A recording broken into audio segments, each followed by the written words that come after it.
Tom was laboring over fresh test data, a tedious yet essential task for him and his team's month-long effort on the test vehicle. Despite its dullness, he found himself correlating and tabulating the information for analysis. Mid-task, his phone buzzed with a text notification, but he paid little attention to the sender's identity. Only after a pause in his work did he glance away from the screen and notice the alert. Curiosity piqued. He picked up his phone, revealing an unfamiliar number with a local area code. Though tempted to dismiss it as spam, he reconsidered, wondering if it might be a colleague's unregistered cell number. Upon opening the message, his initial confusion turned to shock as he found an explicit image displayed on his screen. It took a moment for him to process the unexpected content. A close-up of a woman's private parts, clearly showing recent ejaculation. Reading the accompanying text, "Look closely. You still have time. Bradley's, 6 p.m.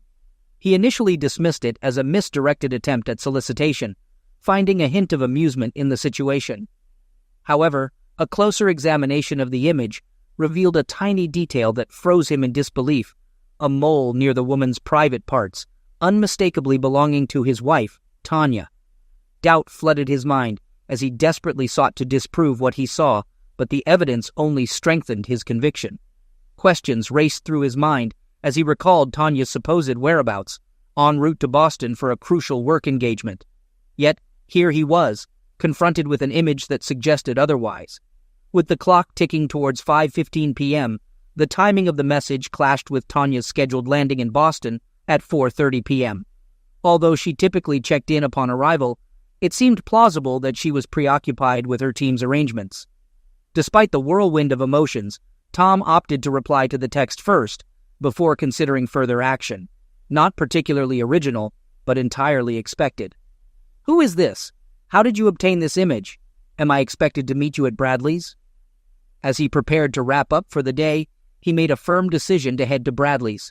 He was determined to get answers one way or another, sending a text to Tanya. "How was your flight? I'm going out for a bite. Give me a call when you're available." He aimed to keep things low-key and gather information discreetly. Walking toward his car, his phone buzzed once more. Assuming it was Tanya, he checked his phone, only to find a response from the mystery sender. "I'll be there, but I'm sure you'll find someone more interesting than me." Feeling overwhelmed, he hurried to his car while checking the map on his phone. Bradley's was 30 minutes away, and it was already 5:40. He'd arrived shortly after 6 p.m., uncertain of the importance of timing, but hoping he wouldn't miss whoever the texter expected him to meet. During the ride, his phone buzzed again, this time with a message from Tanya. "Crazy time with the team. We'll call you later before bed. Love you." He pushed thoughts of their conversation aside. His focus was on his meeting at Bradley's and the mystery surrounding the texter's knowledge of his wife. Arriving at 6:12, his heart raced as he parked. Since the texter hadn't provided any clues about who to look for, he assumed whoever wanted to meet knew him and would approach him. Yet, it was the mention of someone more interesting being present that troubled him most. The texter seemed privy to information he didn't possess, and he feared walking into a trap without any other means of uncovering the truth. The image of his wife's carnal parts left him in turmoil. He trusted her completely, and their closeness was satisfying, or so he thought. But the only explanation for someone possessing such an image was troubling, and he was minutes away from discovering the truth, a prospect that filled him with dread. Stepping inside, he allowed his eyes to adjust to the dim lighting. Unfamiliar with the pub's layout, he paused by the entrance to survey the surroundings. A spacious dining area lay ahead, with a bar to his left. Choosing a seat near the end of the bar, he ordered a draft and scanned the dining area. His attention was drawn to a man who had just taken his drink order and was making his way across the room toward a table of smiling individuals.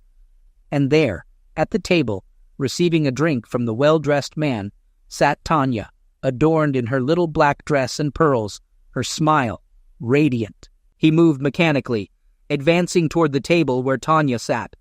Just a couple of steps away, her expression shifted from a warm smile to wide-eyed fear upon seeing him. Undeterred, Tom continued, reaching the table and seizing a handful of the well-dressed man's hair with his left hand. He yanked back forcefully, causing the man to drop his drinks and stumble backward, yelping in pain.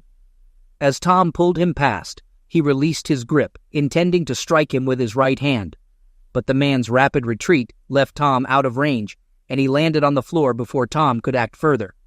Taking a step toward him, Tom recognized Pete and sternly warned him to stay down.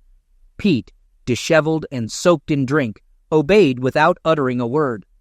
Turning back to Tanya, Tom noticed the table had fallen silent. Familiar faces stared back at him, members of Tanya's team, who had shared meals and gatherings at his home. He mused that team loyalty outweighed betrayal, except for one individual who had chosen to reveal the truth. Briefly considering identifying them, he dismissed the idea as futile.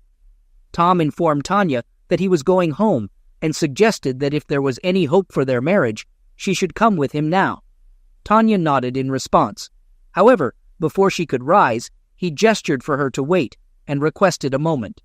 Before departing, he addressed Betty Wilson and Bob Thornton, seated nearby. He asked Betty if Bill thought she was in Boston, and Bob if Alice believed the same. Their avoidance confirmed his suspicions. He pondered whether the whole team was involved, realizing that at least one of them was. The drive home was a blur, ending abruptly in his driveway. Inside, he grabbed a beer and sank into the living room, contemplating his acquaintances. Familiar with Bill Wilson and Alice Thornton, but unfamiliar with the other couples present. With uncertainty gnawing at him, he debated contacting Bob or Alice, but ultimately decided against it. Instead, he sent them a brief message. Just heard Tanya's travel plans changed. Might want to touch base. With that, he left the choice of further investigation in their hands, feeling a sense of closure amidst the chaos. It was roughly 20 minutes later when he heard the garage door open and Tanya pull into the garage. He waited in the living room. She entered, still dressed in her LBD, but without the provocative pumps and jewelry. As she calmly walked into the living room and took a seat opposite him on the sofa, he remained quiet, understanding the power of silence in any conversation. He was resolute in allowing the silence to persist for as long as necessary. It didn't take Tanya long to speak up. "It's not what you think," she began, but he gestured for her to stop. "You have no clue what I think about tonight's events," Tom replied. "I don't need a detailed explanation. We're both engineers, and we know that there's no real or objective answer to any why question. It's often just an attempt to justify unfavorable outcomes, so I won't ask why. Let's start with something simpler. How long? How many times? How frequently? Do our friends know, apart from those at the table who cheat? Am I labeled as your betrayed man among your work colleagues and our friends?" "No, Tom, it's not like that at all," Tanya protested. "Our team's travel plans got disrupted, and instead of coming home only to travel again tomorrow, Pete suggested we stay in town for a down day before resuming." "I didn't see the whole team there. Where was everyone else?" Tom inquired. "When we received the news, some of the team chose to stay home one more night and meet us at the airport tomorrow," she admitted. "But you chose to deceive me," he pointed out. "You seemed rather close to Pete. Is there anything happening between the star engineer and the Wunderkind program manager that you'd like to tell me?" "Well, for one, Pete's all right, and he persuaded the owners at Bradley's not to press charges," she said in a positive tone. His eyes widened in utter disbelief at her loyalty. "I couldn't care less about your colleague. If he hadn't tripped, I would have punched him. Whether charges are pressed doesn't faze me. I've spent a night in jail before. It's irrelevant. Besides, it could make for interesting testimony," he added with a half smile. "Do you love him?" Tanya paused, gathering her thoughts. He could tell she was contemplating. Yes, silence was indeed a powerful tool, and his mind raced to fill the void in their conversation. Again, this didn't seem like it would end well. "He's not my boyfriend. There's absolutely nothing between us. Yes, I should have informed you about the change in plans, but it seemed trivial. Whether I was in town or Boston, you weren't expecting me, and I was still committed to the team. We were simply having dinner before retiring to our rooms. There was no reason for you to act the way you did. You completely embarrassed me in front of my team," she exclaimed, attempting to bluff her way out of the situation. He unlocked his phone, pulled up the text, and pushed it across the coffee table to her. Judging by her expression, he could tell she recalled the picture and the situation, leaving no room for denial. This time, she started speaking without bravado.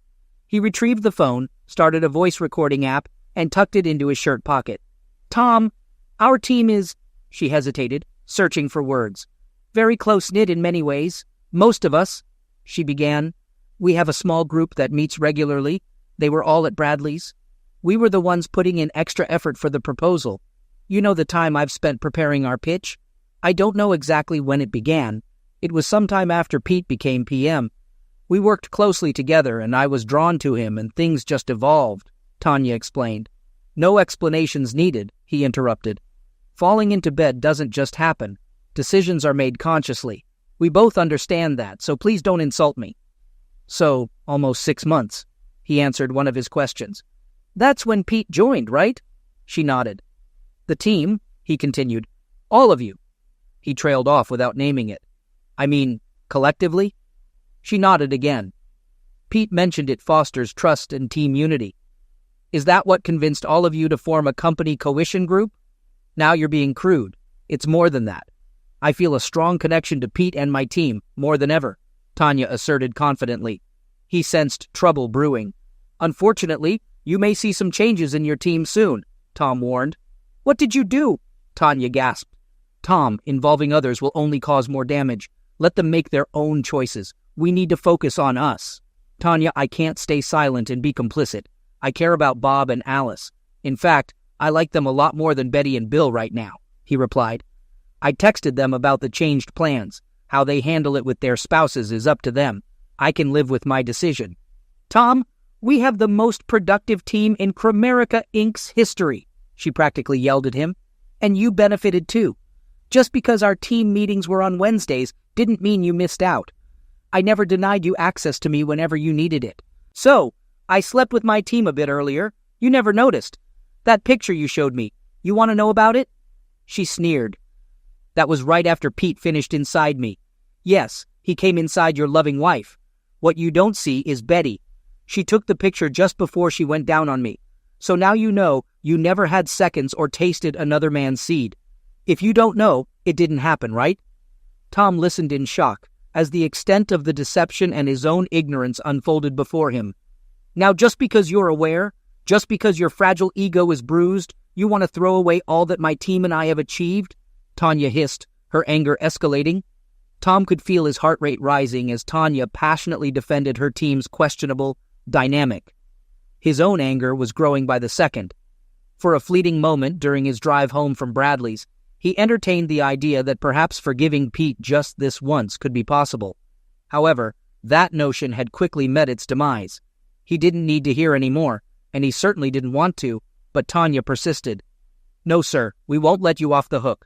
You're going to text Bob and Alice back, informing them that you heard from me and that we were stranded in Atlanta but have reservations for the morning. That's the story Betty and Bill will stick to, and you're going to support them, damn it, she shouted. There are millions on the line with this deal, and your hurt feelings mean absolutely nothing. Send the text, and then we can discuss our next steps. Discuss our next steps? Tom retorted. There's no discussing it. You're leaving. Now, you and your twisted team, including your ringleader Pete, can carry on however you like. We're finished. I'll be contacting a lawyer this week to get the ball rolling. It's a straightforward 50-50 split. You keep your retirement, and I'll keep mine, Tom declared. But go. You have reservations in town. Use them. Head off to Boston and chalk up another victory for you and your team. Tom, please send those texts, Tanya pleaded, her tone much softer now. If we lose Betty or Bill before the presentation, the company could lose millions. You and I could miss out on tens, maybe hundreds of thousands in commissions and bonuses. Just imagine all the places we could go with that money. Just you and me. Forget about this and reclaim my loyalty. Please, Tom, don't let some irrational concern about meaningless encounters derail us. Pete says I'm on the fast track to executive status. All I have to do is keep delivering results for a few more years. Don't you want that for me? For us? She implored. Tanya, just leave, Tom managed to say before he was struck hard in the back, knocking the wind out of him as he fell to the floor with a knee pressed into his back. Don't hurt him, Tanya interjected. Too much, she added. So, still undecided about breaking my nose? Pete taunted as he leaned in close to Tom's face while Tom lay pinned on the floor. Tanya must have a bug, Tom thought. Now I know whose team she's really on. We'll see whose nose gets broken, Pete smirked. Get his damn phone and type those damn texts for him. We don't have time for this nonsense. Someone pulled him up from the floor. Just one individual. He pretended to be injured, causing the person behind him to exert significant force to assist him to stand. This provided him with necessary information. His captor was a weak office worker, wheezing from the effort to get Tom on his feet. Tom was catching his breath after being taken by surprise and was refocusing on the situation. In contrast to Pete and his team of well-groomed salespeople, Tom's team operated in the field with the 160th Special Operations Aviation Regiment, SOAR, based in Fort Campbell, Kentucky. Although his group of engineers didn't match their caliber, spending time with the crews during test missions led to the team being invited to improve their physical condition under the guidance of seasoned workers flown to missions in aircraft modified by Tom's team. If these men appeared at your doorstep, it meant the end of your days on Earth. Tom and his team designed the equipment necessary to access and, more importantly, exit hazardous locations. They took pride in their modifications, contributing to successful missions and the safe return of all involved. The members of the 160th and their formidable passengers deeply appreciated the hard work put in by Tom's crew, with Master Sergeant Troy Baker standing out as the most intimidating figure. MSGT Baker was renowned within his community. Everyone, from recruits to high-ranking officers, showed him the respect he deserved for guiding his men through missions worldwide. He was known for never leaving anyone behind. This reputation was solidified during a mission in Colombia. MSGT Baker instructed the young LT platoon leader to stick close. During their first mission, when the FARC ambushed their group, MSGT Baker thought the LT was performing well for a rookie until he saw him on the ground bleeding from a head wound. The medic reported that he had checked for vitals and mentioned that he was gone top. Baker knelt down and lifted him into a fireman's carry, with the medic reiterating that he was gone top. Baker responded to the medic's observation, stating that it might be true, but he was still coming home with them. The medic looked at him as if he had lost his mind, considering the more than 5-kilometer trek back to the LZ through dense forest. They would be fortunate to return unscathed, but carrying a deceased individual seemed like a risky decision. Anticipating the medic's thoughts, Baker assured him, "I'd do the same for you, Billy. Stay close in case I need you." What ensued became legendary. Upon their return to the base, the medic informed the doctor that the LT had succumbed. The doctor nodded and retrieved a penlight from his pocket. The medic watched in amazement as the dead LT's pupils contracted in the harsh beam of the penlight. The doc then asked the medic if he cared to revise his diagnosis as they hurried the revived LT into surgery. He was timeless. He didn't speak much, but when he did, everyone listened. He was a relic. In an age of convenience and disposability, he was neither. He was meticulously crafted and unique, and he seemed to hold a special regard for Tom and his team.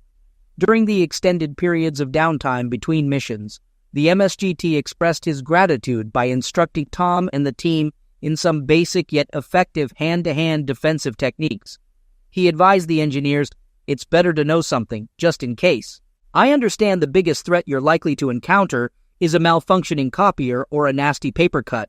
But if you remain in this line of work, you may find yourself in some colorful locations. So, now if you happen to encounter one of the local colorful inhabitants, you'll have something practical to rely on," MSGT Baker explained to the group. "But let's hope a paper cut remains the scariest thing you ever have to face." Tom regulated his breathing and allowed himself to appear subdued in the grasp of his captor, while recalling the fighting techniques taught by the MSGT. There might be situations where you feel powerless and can only endure the smacking. It's unfortunate, but it happens. The key is to remember that even when you're taking a smacking, you can still fight back. You just have to outsmart your attacker. Tom remembered the lesson and subtly resisted, gradually wearing down the lone man's strength. "Give me the phone, Tom," Pete demanded, staring him down. "Now you know I've been with your wife and that every guy on the team has had their way with her. Forget this tough guy act, Tom. You're nothing but a weak, submissive nerd.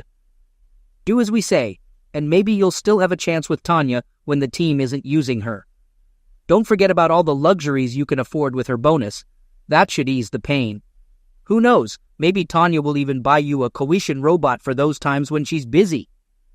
Tom bit his tongue as Pete took pleasure in humiliating him and coercing him into compliance. Pete demanded to know where it was, spotting the outline of the phone in Tom's shirt pocket. He then reached for it with his right hand. Tom forcefully stepped back with his right heel, striking his captor's shin and causing him to stumble in pain. Flexing his arms, Tom broke free from the hold as his captor yelped and collapsed under his own weight. Pete's eyes widened in recognition. With his right arm extended straight out, Tom rolled his shoulder as taught by the MSGT, driving his clenched fist into the center of Pete's face with full force. He felt bones shatter beneath his fist as a gush of blood poured from Pete's nose, sending him crashing to the floor. He turned around to identify his assailant. It was Bill, lying on the floor in tears and clutching his leg. He whimpered that he thought his foot was broken. Tom forcefully stomped on his foot, causing Bill to scream in agony. Tom remarked that it should clear up any uncertainty. Turning his attention back, he saw Pete on the floor, hands covering his face, attempting to rise to his knees. Approaching him, Tom leaned in close to his ear and mentioned that it looked like his nose took the punch, adding that he wasn't willing to take one for the team. He then delivered a powerful punch to Pete's temple, knocking him out cold. His adrenaline pumping and breath ragged, Tom scanned the living room for Tanya.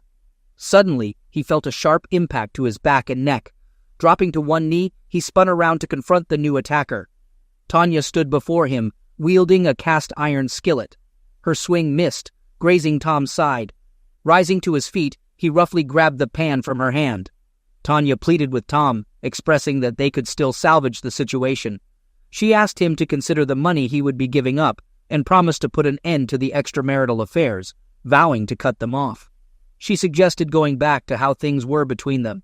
Rubbing the back of his head with his left hand, Tom stared at her, astonished by her sudden transformation. He compared her to the shape-shifting alien in John Carpenter's The Thing. Adapting to each new challenge, he smirked at the thought. Misinterpreting his smile as agreement, Tanya moved to embrace Tom. He held her back with his left hand, then, after a brief moment of consideration, swiftly struck her nose with his right hand, fracturing bone but not rendering her unconscious. Tanya cried out and slumped to the floor. Tom remarked that it hurt like hell, describing tears streaming, vision blurred, breathing labored, and blood everywhere, stating that it worked every time. Tanya expressed her distress, questioning Tom's motive for punching her. Tom, unapologetic, explained that he struck her because he had the ability to do so. He continued recording the incident, convinced that he had enough evidence to justify his actions, despite the potential negative portrayal. Reflecting on the advice received from the MSGT about decisive action, Tom surveyed the room, noting Bill's distressed state and Tanya's attempts to stem the bleeding from her nose. In motion while others remained still, Tom acknowledged the success of saving someone, giving credit to the MSGT. Discussing the aftermath, Tom expressed frustration about the consequences for Lover Boy and Mr. Bill, lamenting the missed opportunities and potential financial losses. He contemplated the implications of involving the police, deciding to delay the call to maintain his chance to question Tanya. Kneeling beside her, Tom demonstrated how to address her nosebleed, but as the adrenaline subsided, he felt a sudden loss of energy, sitting across from the woman he thought he knew. Questioning her actions, Tom wondered about the true extent of Tanya's deception, expressing disappointment in the betrayal. He inquired about her aspirations, specifically regarding her ambition to become a vice president. Tanya admitted that it could have been worthwhile if Tom had gone along with her plans, expressing regret for the setback caused by the incident. Tom pressed further, questioning the future of their relationship and the persistence of deceit, to which Tanya acknowledged the possibility and the potential continuation of dishonesty. Tom discovered from Tanya that Pete had warned her about his rigid ethics and idealistic views, advising her to break free from his influence to achieve success. In response to Tom's question about when Pete conveyed this advice, Tanya retorted, insinuating his lack of knowledge about certain aspects of her relationship with Pete. Despite Tom's silence, Tanya continued, sharing her perspective on career advancement. She revealed that adhering to Tom's suggestions for career enhancement yielded only a few commendations, and it wasn't until Betty offered guidance that she learned what truly worked for women in the workplace. Tanya asserted that engaging in carnal relationships for career advancement was not only effective, but also more enjoyable. Tom, still recording the conversation, processed this information. Curious about the timeline of Tanya's actions, Tom inquired if her involvement in such activities began before Pete entered the picture. Tanya, expressing impatience with Tom's comprehension, disclosed that she initiated such actions at the company's Christmas party a year after joining Chronicles, emphasizing her commitment to this approach ever since. "Wait, you're sleeping with the boss too? Art? Art Vandelay?" Tom asked incredulously. "Yes, Tom, Art, Pete, Bill, anyone on the team who could help advance my career. It doesn't cost me anything to share some closeness, and it's easy to manipulate you men when I can lead you around by your desires, especially you. Show a bit of cleavage, and I could guide you wherever I needed," she stated. "Even now, thinking you have it all figured out. We informed Art of our location when we headed here. Right now he's gathering the rest of the team, crafting a cover story for our absence. They'll have to make the pitch without us, but the extra effort with their purchasing managers should pay off." "Do I really want to hear this?" he wondered. "Oh, what the heck, why not?" "Extra effort?" Tom prodded. "You always were a go-getter, Tanya." "It was so easy. I hate to even call it effort," she laughed. "What's the old joke? The worst closeness I ever had was great? At the bidders conference, it was straightforward with the men. We had to get a bit more creative with Brenda, the token woman on the selection board. It's funny, I can even seduce a woman, but I did throw in old Pete over there as the kicker. She was situationally bi-curious. As I recall, her situation cleared up about the same time my tongue began lapping at her. With promises of more to come when we started working together after the contract award, yeah, we have the selection board covered." "Why all this then? I mean, if it's all set up, why the strong-arm tactics?" Tom asked. "That was Pete's idea, the idiot. I told him to cool off, that I would come home and please you and be back in time to catch the flight, but he had to go all alpha. Look what that got us. So now, instead of being the face of the winning team, I'm back to dealing with Art.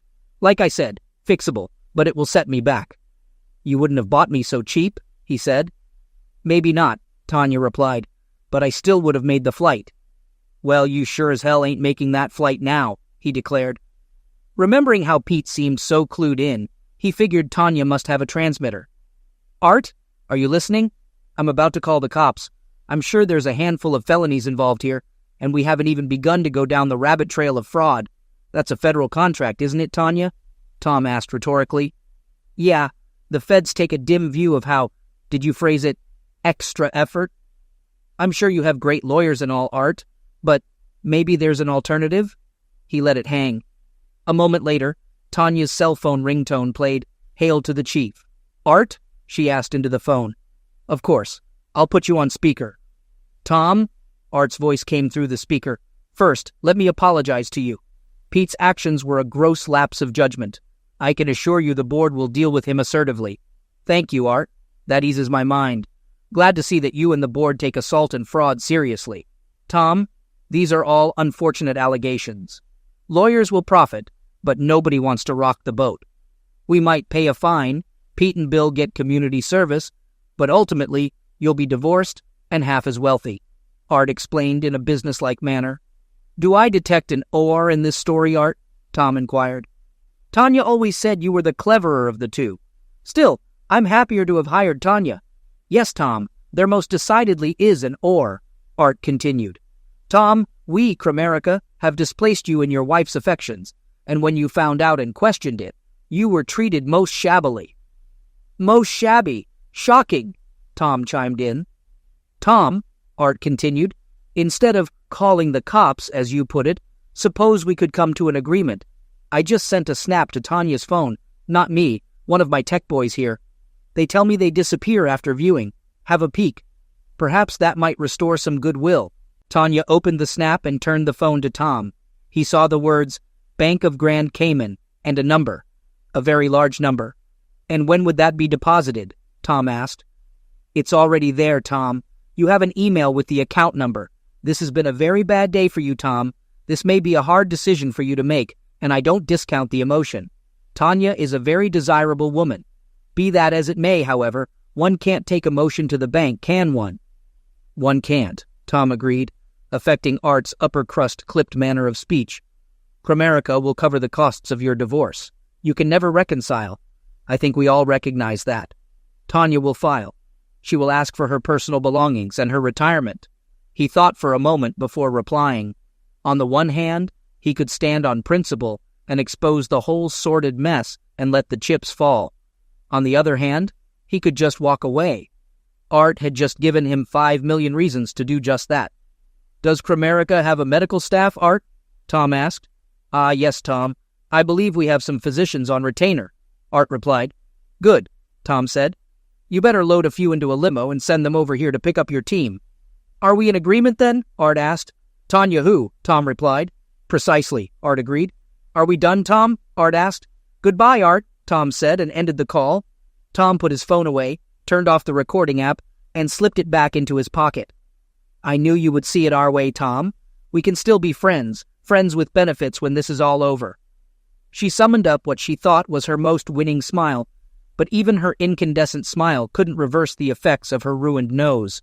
Her eyes were turning black, and the blood was crusted under her nose, dried drips down to her chin. Tom found the sight comical and allowed himself a smile. Once again, Tanya misread his smile for agreement and leaned in to kiss him. Tom extended his right hand to halt Tanya, using it to gently push her back until she landed on the couch with a thud. Expressing disdain, he questioned the notion of wanting to kiss her, leaving Tanya hurt and looking up at him. Declaring his decision, Tom insisted that she remove whatever she wanted by the next day. Walking toward the door, he stopped beside Bill, inquiring about his injured foot. Dismissive of Bill's complaints, Tom kicked him in the groin, causing Bill to curl up and moan. Approaching Pete, who had managed to sit up, Tom assured him he wouldn't physically damage him. Pete, relieved, smiled, but it quickly vanished when Tom's foot applied pressure to Pete's groin. Rolling onto his side in pain, Pete watched as Tom exited the room. He got into his car, unsure where he was going, but food and shelter were high on the hierarchy of needs scale for a good reason. He grabbed a burger from a takeout place, checked into a Red Roof Inn just outside of town near the freeway, and fell asleep as soon as his head hit the pillow. Despite enduring numerous physical strains from various injuries, he rose early the following morning and reluctantly got out of bed. While preparing motel room coffee, his phone chimed, and he eagerly grabbed it. The text message came from the number, and he opened it promptly. Sorry for yesterday. I can meet. TGIF at the mall, noonish. I'll wave you over to seats at the bar. I'll be there, he replied, and poured the lukewarm brown water from the coffee maker carafe into the paper cup. With determination, he set up his laptop, gearing up for some online banking. Reflecting on his college days, a time predating his relationship with Tanya, Tom recalled his economics professor's advice to maintain an offshore account for unforeseen circumstances. With his professor's assistance, he established a bank account in the Cayman Islands, which he fondly referred to as his go-to-hell fund. Over the past decade, he diligently contributed to it, and now he boasted an impressive sum of close to $50,000. Tom felt a sense of pride knowing that his go-to-hell fund was about to receive a significant boost. Tom accessed the secure website for each bank. With his passcode and several keystrokes, he transferred the bulk of Chronicles' payment into his personal account, leaving $100,000 in the original account. After a shower, a change, and getting ready, he headed out to meet the mystery texter. Tom entered TGIF just past noon. As he entered, he noticed a man waving him over. The man appeared to be about Tom's age, well-dressed and handsome. Tom approached him. I believe you sent me a text, Tom said as he sat down. I'm sorry for how it turned out. I don't know if there was any clean way to tell you, the stranger began. Why don't you start with who you are and your connection to Tanya? Tom replied. I was on the team. I left the Army after 8 years, wounded in action, and had a lengthy recovery before being medically discharged. I joined Chronicles about 6 months ago, and was assigned to Pete's team around 3 months ago. While talking to a friend about the job, I mentioned working for Tanya. When he asked for her full name, we realized we had a mutual friend, and he asked me to watch out for Tanya as a favor. At first, everything was great. I was warmly welcomed to the team. It didn't take long to find out why, he started. About 2 months in, Tanya approached me. She is extremely attractive and, compelling. But when I asked her about her ring, she just smiled and told me you were okay with it. I wasn't and said so. That started the deep freeze. After I turned her down, I got all the undesirable assignments and nothing but grief from Pete. I called our mutual friend back and told him about Tanya approaching me. He told me about you and thought that pimping your wife for pay seemed out of character for the man he knew. He believed there was more to it than Tanya let on and that you needed to know. Pete sent me the pic when they were trying to get me on board with the team, kind of a prize I could expect if I went along. Let's just say I don't agree with their methods. I resigned yesterday and sent you the text. Our friend? Tom asked. Troy Baker. If I hadn't met Troy, he replied, then paused a moment before continuing. Let's just say he helped me out of a scrape when I was a green LT. I owe him a favor or two. Don't we both? Tom agreed. What are you going to do? The stranger asked. Art pretty much laid it all out for me. I could get the cops involved, and yes, Bill, Pete, and even Tanya would face legal problems. But with his lawyers, it would all end up as a bump in the road. We made a deal. You might think I'm selling out, and maybe you're right in a way. But they stole the only thing I had that was irreplaceable. If I can't make them pay legally, well, at least I can make them pay. It won't bring Tanya back, but I think I may find she's less irreplaceable than I thought. I have a trip planned. Tell Troy thanks for everything. I won't be going back to work. What about you? Tom asked finally. Well, Troy always spoke highly of Baxter Inc. Now that you're gone, they might just need another engineer. I think you'll find they do business a bit differently at Baxter. Maybe more to your liking. Challenging, but the fringe benefits won't compare to what Tanya's team was offering, Tom smiled. Expressing his acceptance of the arrangement, the stranger stood up, prompting Tom to do the same. With a simple nod to each other, they left without exchanging any further words. Fast forward to Monday, Tom had just completed the check-in process for his flight to Costa Rica. As he contemplated the upcoming relaxation in Tamarindo, he headed towards security. Spotting a mailbox, he pulled out an envelope from his pocket, addressed to the DOJ in Washington, D.C. Containing a thumb drive with the recording, he thought it might pique their interest. Considering the possibility that Art's legal team might not be as formidable as assumed, Tom dropped the envelope into the box before proceeding into the security line. Update. 9 months later, seated at his usual table in the cafe, Tom received mail from Anna, who brought him his cerveza. Thank you, dear, he said, raising the bottle to his lips. Holding the envelope, he wondered who had found him. Not going to great lengths to stay hidden, finding him in a little town on the Pacific coast of northern Costa Rica would have required resources beyond the ordinary guy's reach. His first thought was that Art's people had found him. Letting the envelope sit at his house for 2 days, he was fairly certain it wasn't a bomb, yet you can't be too careful.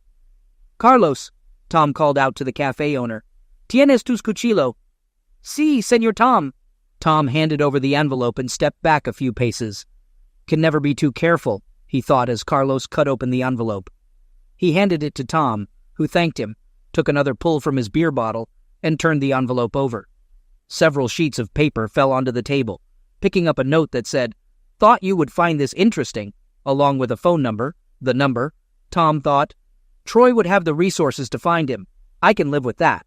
Flipping the other piece of paper over, he found a copy of a newspaper article with a picture. The photo depicted Pete, Bill, Tanya, and Betty being led out of the Chronicles building in handcuffs. The headline for the article read, "4 indicted in multi-million-dollar procurement fraud." He smiled. Maybe Art's lawyers aren't everything he thought they were, he said to himself, a habit he picked up since his Spanish was weak and English wasn't widely spoken. He liked to hear English conversation even if it was just him talking to himself. Ana, otra cerveza, por favor, he said, holding up his empty bottle. Sí, Mr. Tom. Gracias, Ana, he said as he accepted his beer, took a swallow, and looked out at the deep blue Pacific. Tanya who?